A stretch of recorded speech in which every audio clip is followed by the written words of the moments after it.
a bit about that award, the release that just came out here a little while ago. It was pretty special. Yeah, it's a big deal, right? And it shows you a little bit about Lexi playing with their teammates. To be in position to be, in that prestigious of a, I guess, honor, so to speak. It's not done, obviously, but shows the work that she's been putting in, and she does things the right way. Really happy for her in that aspect. The Cheryl Miller Award is a big deal in my opinion because I watched Cheryl Miller play growing up, and I know what type of player she was. Very tenacious, very skilled. And Lexi's got those qualities as well. So, again, for her to have another, I guess, accolade put upon her. It's the right person in my opinion because she's doing things correctly and she works at her game. Switching gears here this week, every game takes on added importance this time of year, right? That's kind of how you look at it. Yeah, they're big uns. There's no short ones right now. Obviously playing Oral Roberts and playing 2 games in 14 days is a little bit different for us right this time of season, but I think it's the right time for us. We took a couple extra days, I guess, to kind of rejuvenate a little bit. It also allows us to prepare a little bit differently because you're not preparing for 2 teams, you're preparing for 1. So it's a challenge though because they're playing pretty well right at the moment.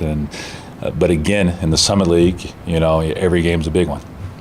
Do you get a sense amongst your girls that, obviously from like the 1st to the 9th, you played 4 games in 8 days, and now you got a game a week here. Do you get a sense that, they're starting to recharge their batteries a little bit or a little bit more fresh? Yeah, I hope that's what they're doing, but I also know this group too. Academically, they're all really big about doing well in the classroom, and so I know that some of them are working ahead for future road trips. But they're getting in the gym, working on some things with coaches, doing some things on their own. So that's exciting in that aspect as well.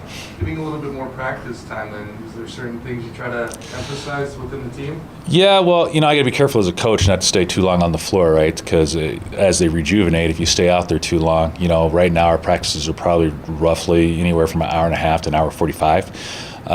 Just because you want them to keep that freshness about them. So a lot of reviewing, though, in the first part of the practice.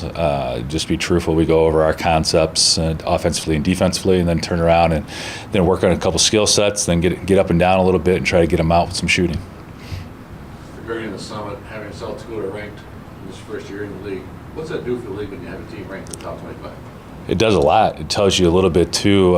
When you see South Dakota being ranked, it gives you a little bit more recognition in the conference, obviously. But the other part about it is it says, hey, this is the caliber of basketball that's being played, and our job is to add to the Summit League and the caliber of play that's happening. Right now they're rolling, and got to give them credit and where they're at. And it just shows you a little bit about how important it is to have the Summit League in the NCAA and how important it is for us to add to that.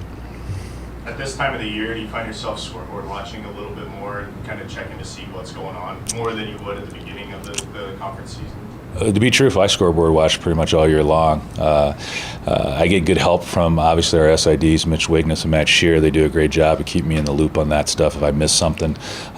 John Motherwell, our other assistant, does a great job with it as well. When you look, you can't change the scoreboard, but at the same time, I look at it as an opportunity for our players and be able to find a motivational key out of it possibly, or go, hey, you know what, here's the facts, gang. We need to step up to be like this. And I've always done that, I guess, as a head coach, so I can't sit there and say I don't pay attention. That's not true.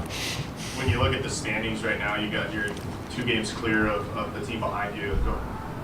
What's the message, I guess, to the girls about getting through this final 4 games and putting yourself Sure. in a good position? Oh, you got to finish strong. That's the key, is always finish strong. You don't want to get out there and kind of tail off at the end. You want to finish strong.